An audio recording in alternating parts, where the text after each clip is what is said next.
Olá pessoal, tudo bem? Sejam todos bem-vindos, aqui é a Aline e hoje eu vou conversar com vocês sobre uma leitura, a primeira leitura que eu fiz, vejam bem, de Dostoiévski, Noites Brancas. Bora lá?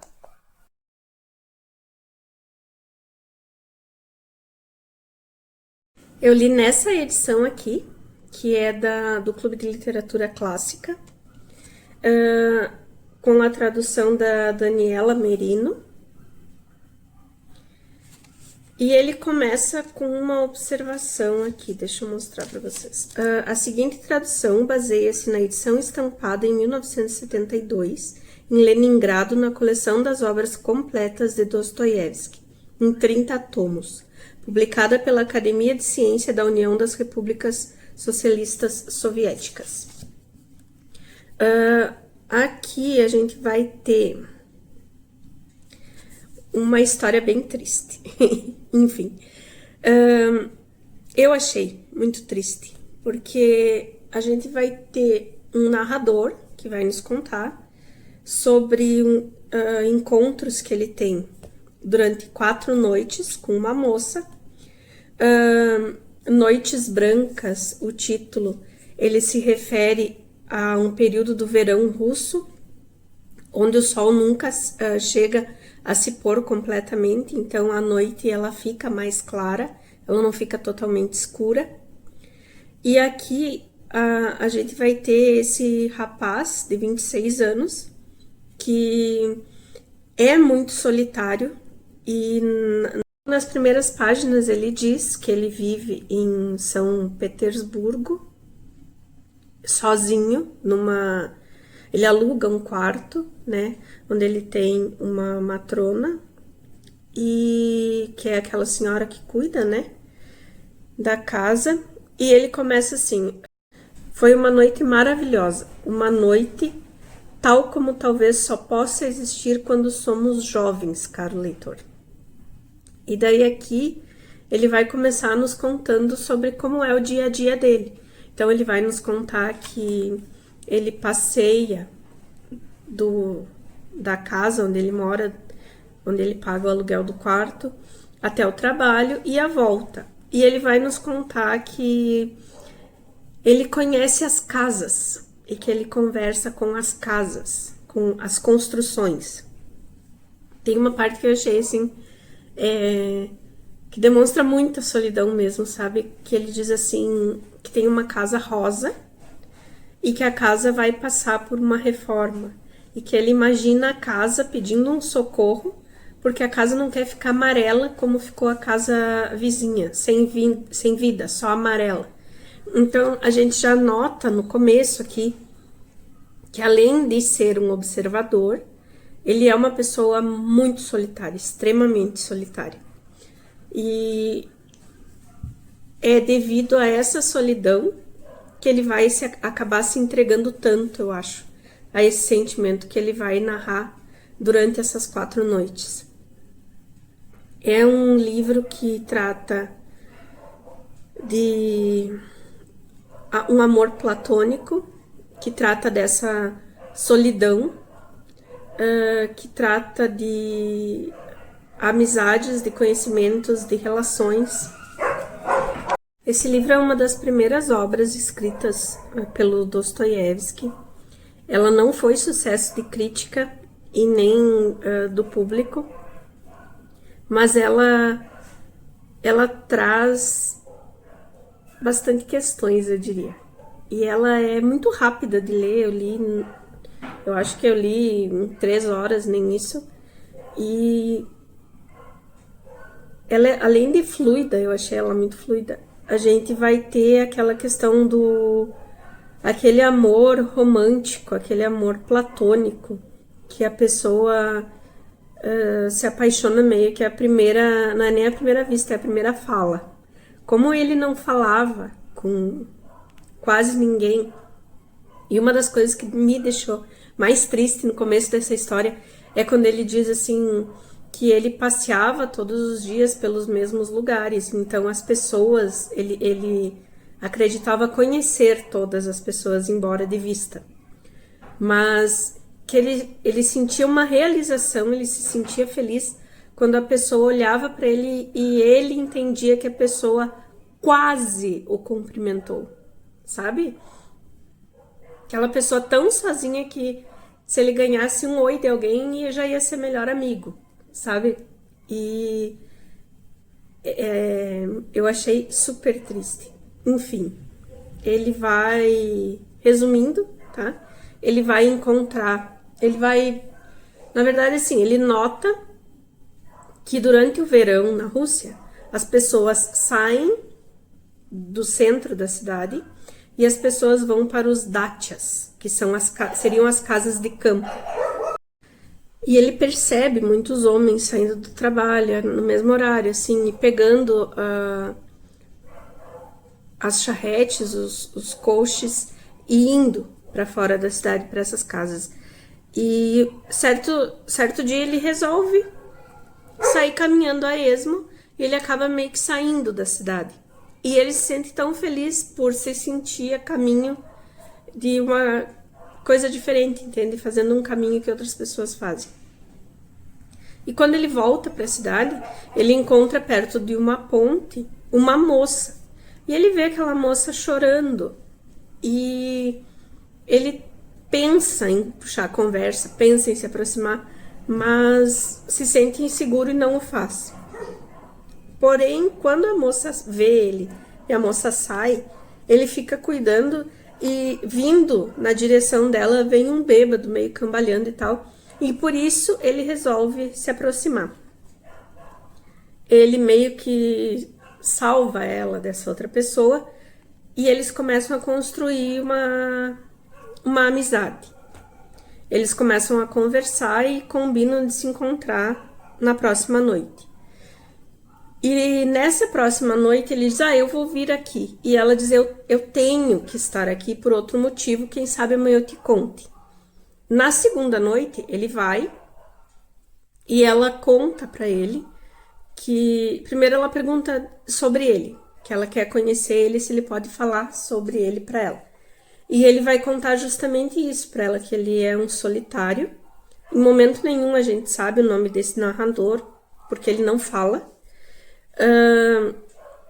E ele vai contar para ela que ele é um solitário, que ele trabalha, que ele mora assim ele aluga esse quarto, esse local, e que ele vive lá sozinho, que ele não tem vínculo real assim com ninguém. E ela vai ficar um pouco comovida de ouvir isso assim. E daí ela vai começar a contar para ele sobre a vida dela.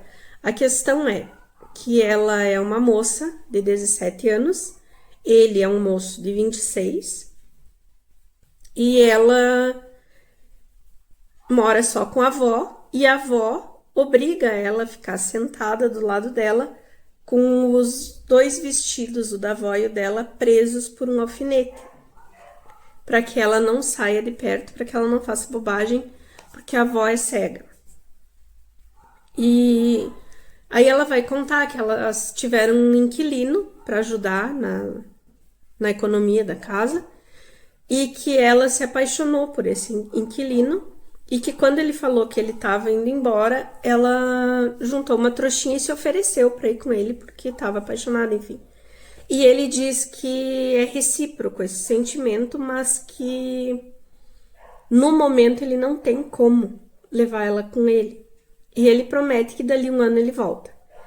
Aí ela vai contar que essa choromingança dela toda é porque ela sabe que ele tá na cidade de volta, mas que ele ainda não foi procurar ela.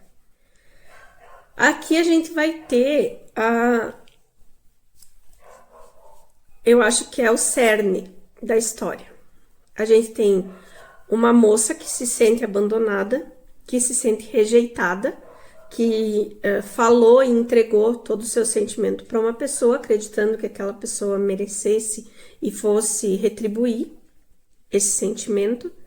E agora ela tá se sentindo muito triste, ela tá se sentindo infeliz porque ela pensa que ele enganou ela.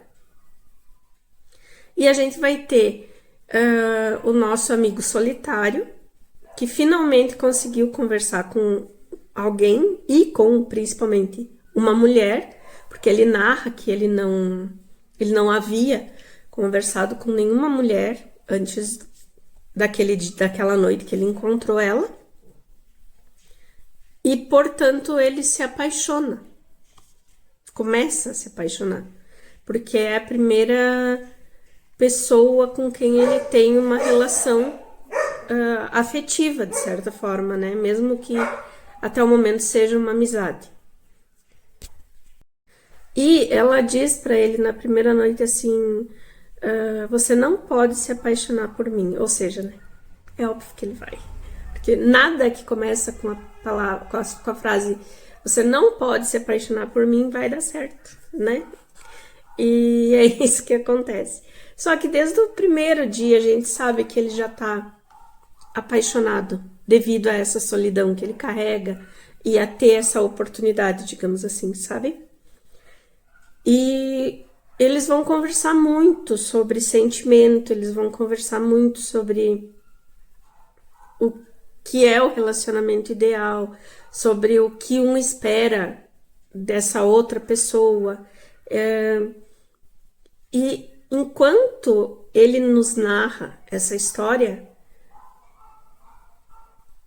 a gente ao mesmo tempo fica com pena e ao mesmo tempo que eu fiquei com aquele sentimento assim de dó, de piedade, eu fiquei assim, mas você está aprendendo a viver, querido, então outras pessoas vão cruzar o seu caminho, outras pessoas, sabe?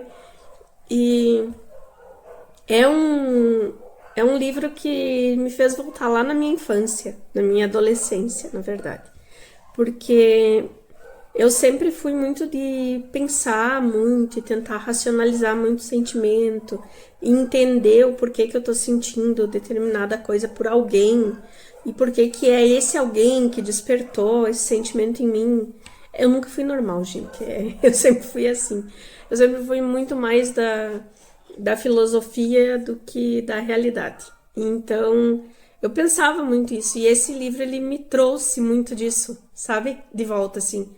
E por ser essa questão do amor platônico, porque mesmo que ele venha a se apaixonar por ela, ele não tem chance, porque ela já ama outro, né? E ele vai ficar se questionando assim: eu tô sendo feliz porque é um verão com quem eu tenho, em que eu tenho alguém com quem compartilhar essas noites. O Drogo quer participar. Que eu tenho com quem conversar, que eu tenho uma moça bonita do meu lado. Então ele já tá se sentindo meio vencedor só por isso. E daí eles marcam outros encontros, e são 4 noites que eles se encontram, e vai chegar um momento que ele vai ter essa vontade de abrir o coração e de falar o que ele sente e tal, porque ele não aguenta mais ver ela sofrendo. E é um momento muito... é o momento que dá a virada na história. Daqui em diante é spoiler, tá? Ela vai estar meio que aceitando a realidade de que o outro que ela aguardava não vem, que ele desistiu dela, que enfim. E ela já tá considerando a hipótese daquele amor romântico, de que o amor do nosso solitário é grande o suficiente para os dois e que ela vai acabar amando ele. E quando isso acontece, spoiler, tá? Quando isso acontece, o outro vem ao encontro dela. E ela acaba nem pensando, largando o nosso amigo solitário e indo encontrar o outro. E depois ela vai escrever uma carta dizendo para ele que ela quer a amizade dele, que ela gosta muito dele, que ela quer que eles se conheçam, que eles podem os homens, né? Podem ser amigos e tal. E a parte mais triste daí, da história, é que depois que ele lê essa carta, ele vê a realidade dele de uma outra forma. Ele começa a olhar aquele quarto, sabendo que ele vai morar para sempre naquele quarto, que a vida dele vai ser essa solidão. Até ele fala sempre de uma aranha que tem no cantinho do quarto e tal, com a teia, e ele vê aquela teia maior, que a aranha sempre ali, aquela teia crescendo. Ele olha para as casas ao redor como se as casas fossem as mesmas, mas estivessem ficando mais velha. Ou seja, ele aceita a condição de que ele vai ser solitário para o resto da vida, e que ele termina com uma frase que dá uma dor no coraçãozinho. Ele diz assim: meu Deus, um momento inteiro de enlevo, acaso não seria o suficiente para toda uma vida humana? Ele se conforma de que essas noites que ele teve, de que aquele último momento onde ele se sentiu, ele sentiu a possibilidade de ser amado, de ser aceito, já foi o ápice da vida dele, e aquilo ali já valeu pela vida. Então agora não tem problema se ele for solitário pro resto da vida. E é muito sofrido pensar isso, sabe? Eu acho. É muito sofrido você, depois de ter a sensação de que você é aceito, de que você pode ser amado, de que você pode fazer parte da vida de outra pessoa, você voltar para essa solidão achando que a vida valeu só aquilo. Ai, pegou pesado, sabe? Eu achei que pegou pesado.